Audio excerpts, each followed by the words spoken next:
안녕하세요. 김유감의 경제부동산입니다. 구독, 좋아요 부탁드립니다. 국민은행 대기업 10곳 터졌다. 100만 가구 매물 폭탄 큰일 났다. 고금리로 가계와 기업 부채가 급증하면서 만년 안전할 것만 같았던 1금융권과 대기업 부실이 정도를 넘어서고 있습니다. 은행권은 부실이 드러나고 있는데 대기업은 꽁꽁 숨기고 있어서 언제 시약 폭탄이 터질지 모릅니다. 새마을금고와 저축은행 부실이 2라운드로 접어든 상황입니다. 최근 전쟁과 유가 폭등 등 해외발 위험 요인이 증가로 매수자는 줄고 매물이 100만 호를 넘어섰습니다. 유료 상담은 010-2626-6276 제가 직접 매수 타이밍과 입지를 추천해드립니다. 일시적 조정 장세 상담은 빠를수록 좋습니다. 지금 바로 전화 주십시오. 국민은행 대기업 10곳 터졌다. 100만 매물 폭탄 큰일 났다. 지금 사실상 문제가 생기게 되면 바로 이런 모습이 딱 진행될 거예요. 자, 여기 한번 보실래요? 우선 기업은행 큰 위기 직면 디지털 데일리 1금융권 부실에 대해서 3곳 정도를 한번 뽑아봤어요. 먼저 KB국민은행 가계부채 최대, 요주의, 고정, 회수 의문 이게 늘어나고 있다 이거예요. 그리고 국민은행이 규모가 커요. 그러다 보니까 부실도 생각보다 수치상으로 부실은 크지 않지만 이면적으로 내면적으로 좀 보다 보면은 더 좀 심각해집니다. 요주의 여신 무려 1조 3,970억 이 신경 써야 할 빚이죠. 자, 14%나 증가했습니다. 부실 채권도 6,257억으로 자 거의 뭐 30-40% 증가했고요. 연체율 0.23% 급증. 지금 현재 상태에서 당장 뭐 부도가 난다 이건 아니지만 상당히 점점 위험한 쪽으로 가고 있어요. 계속 지금 언론에서도 은행 부실에 대해서 떠들고 있죠. 자, 신한금융그룹 볼까요? 사모펀드 손실 등 실적이 상당히 부진한 상태. 순이익 자 1조 5,946억 원이 상당히 많았었는데 이 순이익이 확 줄어버렸어요. 1조 원으로. 그러면 최대폭으로 지금 감소한 게 신한금융권입니다. 자, 요주의 여신이 1.2조고 부실채권은 6,475억.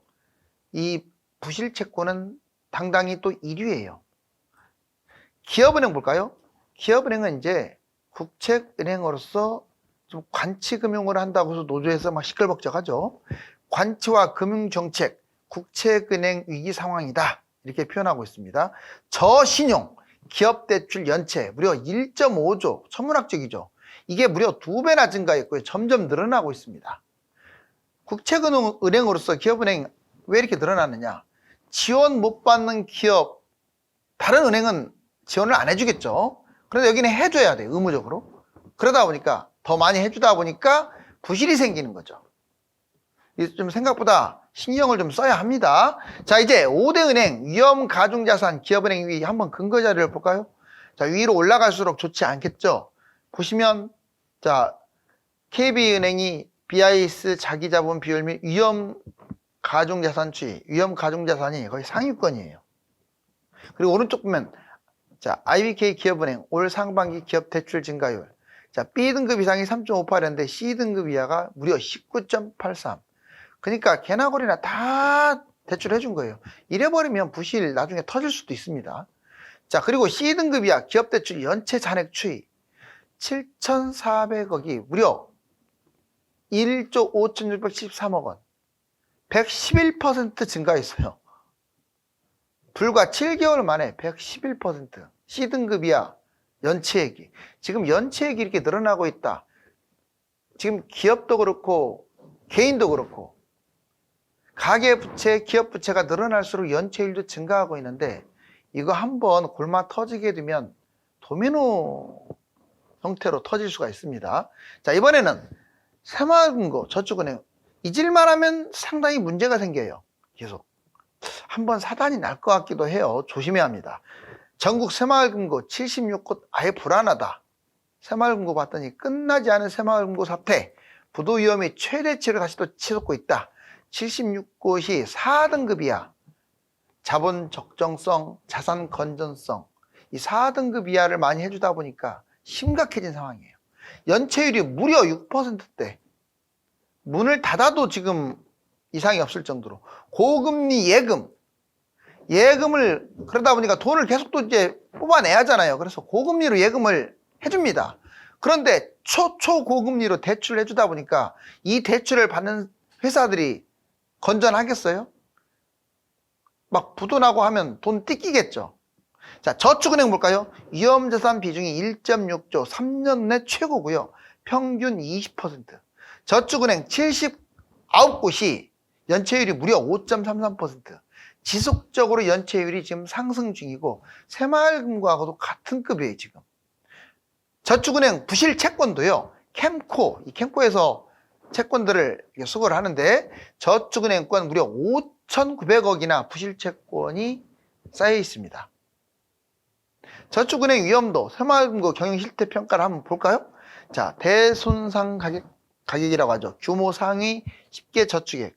지금 봤더니 OK하고 자, 페퍼 이 두 곳이 압도적으로 많습니다. 울며 겨자 먹기로 털어내긴 했는데 아무튼 심각하죠.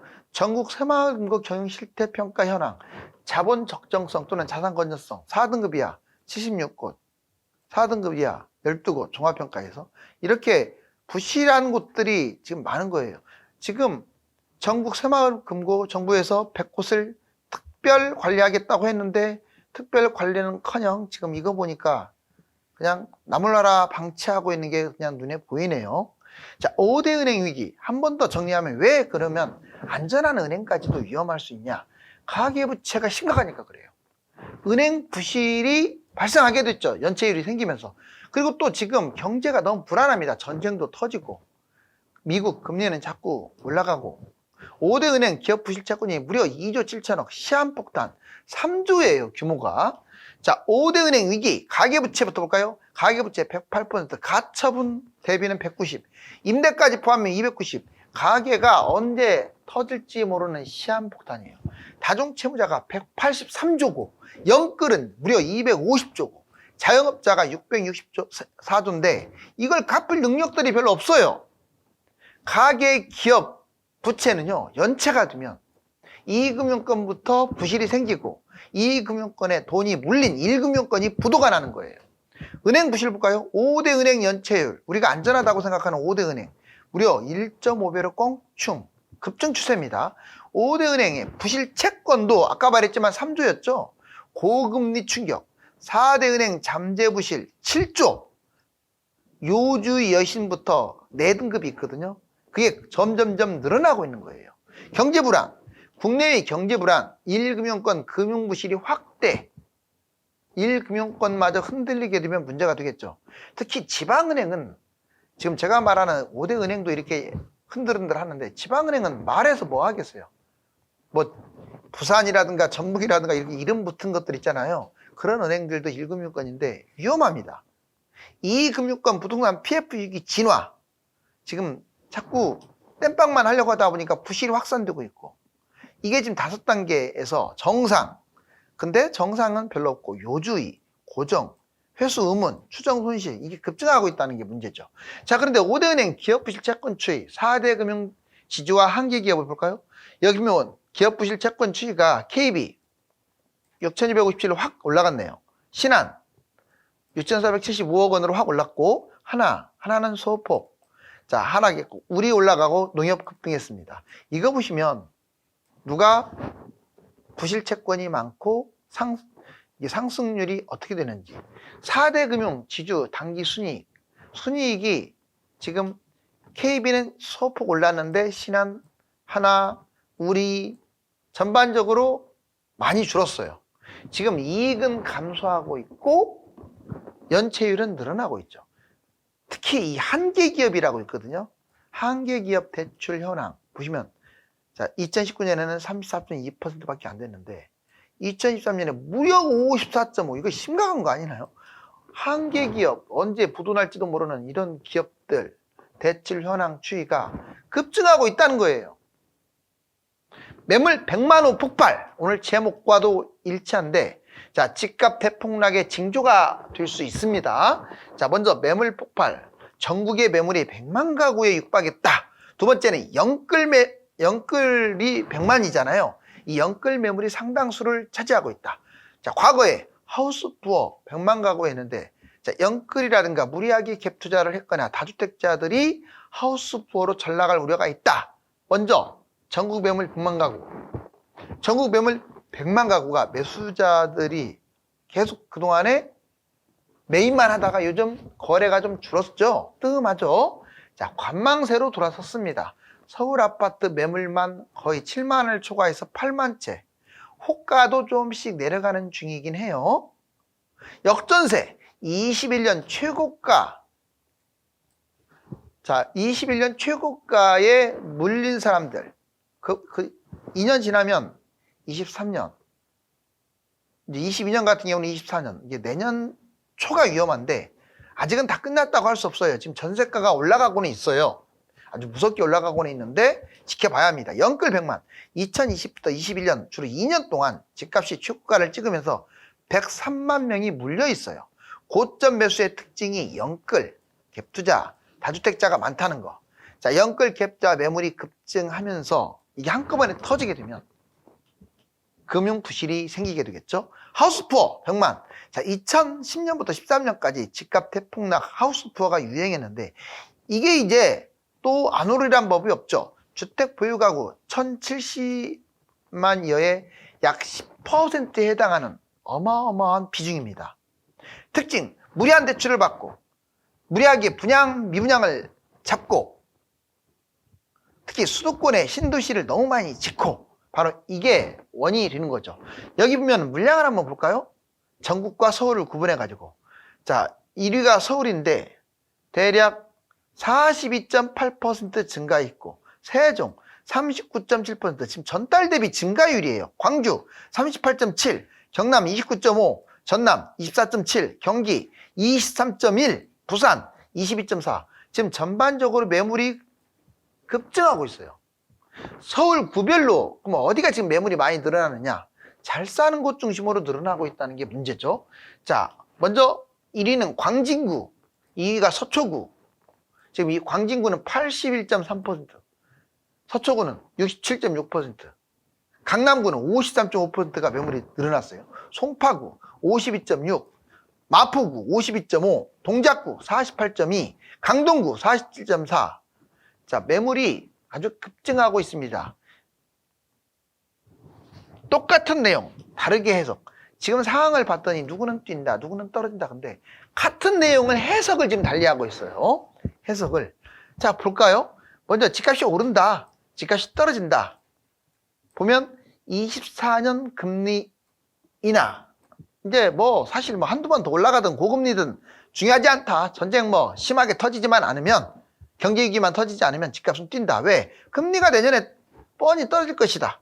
경제 회복으로 정상화 길을 갈 것이다. 해외 집값은 이미 뛰고 있다. 우리나라하고 연동하면서 통화량이 너무 많이 풀렸다. 이 코로나의 이 통화량은 앞으로 10년을 간다. 그러니 고분양가도 계속 경쟁률이 치열한 거 아니냐. 그 다음에 국내적인 요인도 정부가 상승 정책을 계속 펴고 있다. 집값 말만 떨어뜨린다고 하지 계속 끌어올리고 있다. 주요 지표가 좋아지고 있다. 전반적 지표는 좋아지고 있는 건 맞습니다. 전세가가 최근에 와서 급등합니다. 이 급등이란 말 맞아요. 전세가가 완전 곤두박질 치다가 지금 5월부터 매매가의 2배 이상으로 막 치고 가고 있어요. 전세가가 눈에 띄게 올라가고 있습니다. 분양가가 계속 올라간다. 분양가 뛰면 집값 뛸 수밖에 없다. 바로 이 8가지가 집값 상승의 요인인데, 하락을 주장하는 분들도 똑같은 내용을 하고 있어요. 보세요. 24년 고금리가 계속 유지되는데 뭔 집값 상승이냐. 자, 고금리가 유지되면 기준금리가 그대로이기 때문에 시중금리가 내려가질 않는다. 그래서 상당히 집값이 당분간 떨어질 수밖에 없다. 경제 불안이 장기화되고 있다. 지금 여기는 경제 회복한다는데 경제 불안. 그럴싸한 게 경제 불안. 지금 2.8 전쟁도 다시 생겨났고 원유도 막 들썩거리고 있고 물가도 불안하고 결국 전쟁, 원유, 그 다음에 중국 문제가 도화선이 되겠죠. 그 다음에 통화량이 아까 급증했다면 이번에는 집값 거품이 최고기 때문에 통화량이 아무리 많아도 이 거품 집값이 세계적으로 꺼질 수밖에 없다. 자, 정부가 상승책을 쓴다고 했는데 천만의 말씀. 자, 본인들이 선거에서 이기기 위해서라도 정부는 집값을 안정시킬 수밖에 없을 것이다.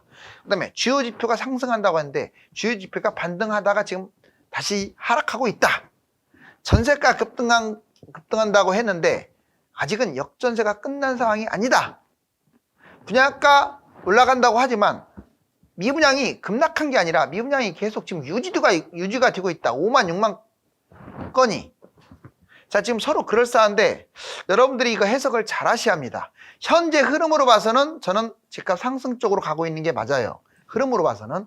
그런데 이제 집값 하락의 변수가 새롭게 생겼으니까 자, 초미의 관심은 가져야 합니다.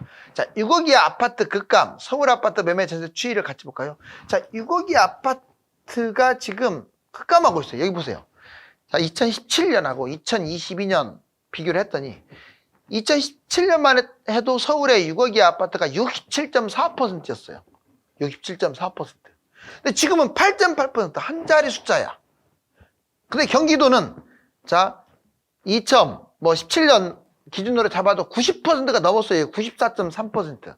한마디로 6억 이하가 90%가 넘었는데 최근에 보니까 74.4%. 거의 25% 이상은 6억 이상이다 이 말이에요. 경기도조차도. 자, 서울 아파트 매매가와 전세가 수급지수 추이를 봤더니 전세는 고공행진이네요.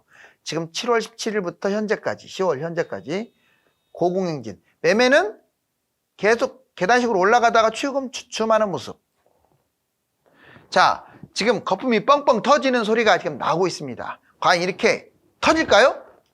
고금리가 지속이 되면서 집값이 상단에서 잠시 주춤하고 있습니다.